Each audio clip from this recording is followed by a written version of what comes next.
bienvenue à toi dans cette nouvelle vidéo. Je suis très contente de faire cette vidéo. Ça y est, c'est bon, j'ai les pieds au Canada. Je suis arrivée à Montréal il y a une semaine et donc je suis super contente de faire cette vidéo un petit peu débrief où je vais vous raconter un petit peu mon installation et puis surtout vous présenter un petit peu comment je vois les choses en termes de révision CRFPA au Canada, puisque pour rappel je suis une prépa, notamment la prépa Dalloz avec qui je suis en collaboration. Toute cette vidéo et la playlist spéciale CRFPA est en collaboration avec la prépa Dalloz et tu bénéficies à cet égard de moins 10% sur toutes les formules estivales et annuelles de la prépa Dalloz. Alors on est arrivé jeudi dernier sur Montréal, donc c'était un voyage un petit peu long et surtout plein de rebondissements. Avec Gab on est parti avec le chien, donc Buzz et Rebelle, notre chat. Donc déjà en termes d'organisation de voyage c'était pas de tout repos puisqu'on a dû déménager de Lyon, faire les cartons, ranger plus de 3 ans de vie sur Lyon pour ensuite atterrir chez mes beaux-parents pendant environ 20 jours et puis ensuite préparer les valises pour 4 mois ici à Montréal. Donc on a énormément de chance et je suis très reconnaissante de pouvoir être ici et puis surtout vous partager mon quotidien sur Montréal, mes révisions bien sûr du CRFPA que je passe en septembre et puis voilà cette nouvelle vie qui s'offre à nous. Donc c'est vrai que ça a fait un énorme chamboulement en fait dans nos vies ces dernières semaines et puis donc là on prend un petit peu le climat petit à petit. On prend nos habitudes, c'est pas encore tout bien lisse, tout bien acquis, parce que quand on arrive dans un nouveau pays, on a plein d'espérances, plein d'attentes, et puis tout se passe pas forcément comme on l'entend, mais bon c'est pas très grave, on s'adapte. En tout cas moi je suis très contente d'être là évidemment. Mais donc dans un premier temps, le premier stress c'était de prendre l'avion et de dire au revoir à mon chien, parce qu'il est parti en soute, donc rien que ça m'a énormément stressée. Ça paraît peut-être bête mais c'est vrai que laisser son animal dans une compagnie aérienne qu'on connaît vite fait, mais bon on connaît pas vraiment les gens qui vont s'en occuper, le savoir pendant plus de 10 heures dans une caisse tout seul dans le noir, c'est pas forcément évident. Et puis on est arrivé sur Montréal et on a récupéré le chien en bonne santé, tout allait très bien pour lui. Et pareil pour Rebelle, elle a été adorable tout au long du trajet, donc on a eu beaucoup de chance, franchement ils ont été impeccables. Surtout qu'à l'arrivée à Montréal, on a été obligé d'attendre évidemment pour recevoir le visa de travail puisque Gabriel va également avoir un stage sur Montréal. Donc voilà, ça a demandé pas mal de temps encore. Ensuite il y a eu 1 heure de taxi pour arriver jusqu'à l'appart, donc bref on a voyagé pendant peut-être 13 ou 14 heures et les animaux n'avaient pas le droit de sortir des cages, etc. Donc bref, tout ça pour vous dire que ça a été assez sportif physiquement et émotionnellement, mais on est bien arrivé et on est très content d'être là. Donc c'est vrai que puisque je suis arrivée jeudi, il y a eu le jet lag et je l'avais pas forcément anticipé, mais c'est vrai qu'il m'a un petit peu décalqué, même beaucoup décalqué, donc jusqu'à lundi environ c'était hyper compliqué de gérer le jet lag. Pourtant j'ai évidemment suivi les conseils de il faut se mettre directement au rythme du pays, etc. Mais c'est pas forcément évident parce que le corps lui à l'intérieur il est rythmé et forcément il réagit pas forcément comme on le veut.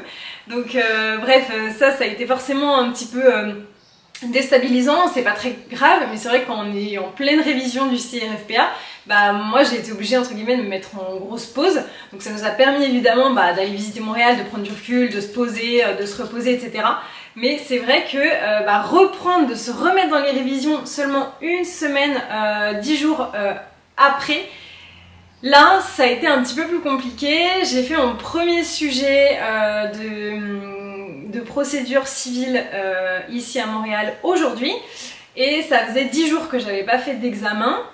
C'est vrai que j'ai l'habitude d'en faire à peu près une fois par semaine et là ça faisait 10 jours que j'avais rien fait et c'est vrai que c'est pas en termes de motivation que ça a impacté quelque chose, mais c'est surtout au regard de ma concentration, de mes petites habitudes, de mes techniques, hop j'ai un petit invité surprise, de mes techniques pour rechercher les articles dans le code, les jurisprudences, etc. que là j'avais moins de réflexes en fait, j'étais un peu plus lente.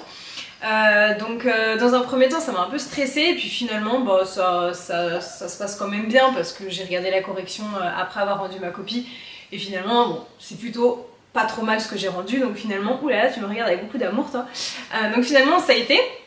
Donc le petit conseil que je pourrais vous donner c'est que cet été il faut évidemment je pense je pense en tout cas prendre du temps pour soi, pour pas travailler non-stop, je pense que ça c'est ridicule. Mais par contre si vous faites des pauses, en tout cas moi c'est ce que je vais m'appliquer à moi-même, faut pas faire des pauses trop longues, genre de trop de jours sans travailler, parce que je trouve qu'après c'est difficile de s'y remettre et c'est dommage parce qu'on acquiert pas mal de réflexes en fait quand on fait pas mal d'examens, d'exercices, etc. On se met vraiment dans un moule, dans un mood aussi. Et quand on s'arrête pendant 3, 4, 5 jours, s'y remettre en fait on perd un peu ses repères. Et je trouve que ça peut être déstabilisant. Donc en tout cas je dirais qu'à partir du mois d'août, un mois avant l'examen, il est préférable de prendre du temps évidemment pour se poser, mais pas plus de 24-48 heures. En tout cas moi c'est ce que je vais faire pour moi parce que je me sens pas d'arrêter de travailler pendant une semaine par exemple, dans le sens où je me sens après pas très bien pour me remettre dedans. C'est vraiment pas un problème de motivation parce que je suis très motivée pour l'examen, mais c'est vraiment en termes de concentration, de réflexe, je me trouve un peu comme si, je sais pas, un sportif de haut niveau il arrête complètement de faire du sport pendant un mois. Quand il va s'y remettre, il va avoir forcément un peu plus de mal. J'ai l'impression un petit peu que c'est ça. Alors je suis pas sportive de haut niveau, hein, mais j'ai l'impression que c'est à peu près similaire en termes de sensations. Donc voilà. Donc en fait mon organisation de travail je vais la perdurer pendant cette période au Canada. C'est vrai que là je termine mon dernier CRFPA blanc avec la prépa d'Alloz. Il y avait 8 CRFPA blancs avec la prépa annuelle.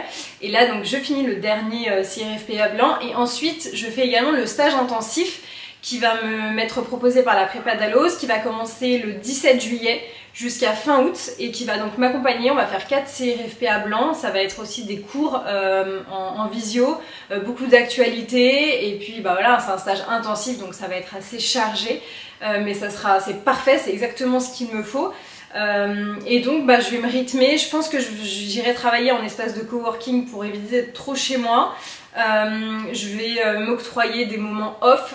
Déjà tous les jours j'ai des moments off, ça je pense que c'est assez important, notamment le midi et puis le soir quand Gab rentre du stage. Le reste du temps je travaille évidemment et puis je concilie ça toujours avec les obligations que j'ai avec mes sociétés. Donc voilà, et puis après on a le projet d'aller à New York pendant quelques jours puisqu'on est à 5 heures de route, 6 heures de route de New York, donc on trouve ça dommage de ne pas y aller du tout. Mais pareil, hein, je pense qu'on n'ira pas trop longtemps parce que je veux pas ne pas travailler pendant plus de 3-4 jours parce que je veux garder rythme, et si on y va, je pense que ce sera en juillet, pas en août. Donc voilà, et puis les week-ends, prendre du temps pour ça, c'est important je pense. De toute manière, je vais vous filmer ma morning routine. Je vous donne rendez-vous également sur ma page Insta, je vous partage tout mon quotidien, tous mes bons plans, tous mes réels, enfin pas mal de choses tous les jours. Et puis voilà, ma foi, après chacun gère évidemment ses révisions comme il l'entend, mais c'est très important de prendre du temps pour soi et du temps qualitatif, mais ne pas trop l'étendre dans le temps non plus. Vaut mieux en faire plusieurs fois pendant 2 mois, plutôt que se dire on fait 15 jours en août ou 15 jours en juillet et après on fait plus rien. Parce que ces 15 jours-là, ils sont pas forcément hyper bénéfiques en termes d'endurance de travail. Enfin voilà, c'est mon ressenti. Donc voilà, ça va être révision CRFPA au Canada. Je vous embarque avec moi, il y aura tous les vlogs cet été, les vlogs CRFPA comme l'année dernière, tous les 15 jours cette fois. Et puis je vous ferai visiter évidemment Montréal et puis tous les bons plans que j'ai, mes révisions, mes coups qui seront peut-être mes coups de moins bien, mes coups de motivation, enfin bref, tout mon quotidien. J'ai vraiment hâte de vous le partager et surtout voilà, de vous faire découvrir également mon quotidien ici, qui est très différent de celui que je peux avoir en France en tout cas. Et puis je vous souhaite beaucoup de courage pour le CRFPA. N'hésitez pas à m'écrire sur Instagram, je suis disponible tout le temps. Tu peux liker cette vidéo si elle t'a plu et puis t'abonner évidemment à ma chaîne YouTube. Voilà, je te souhaite une très bonne journée et je te dis à bientôt.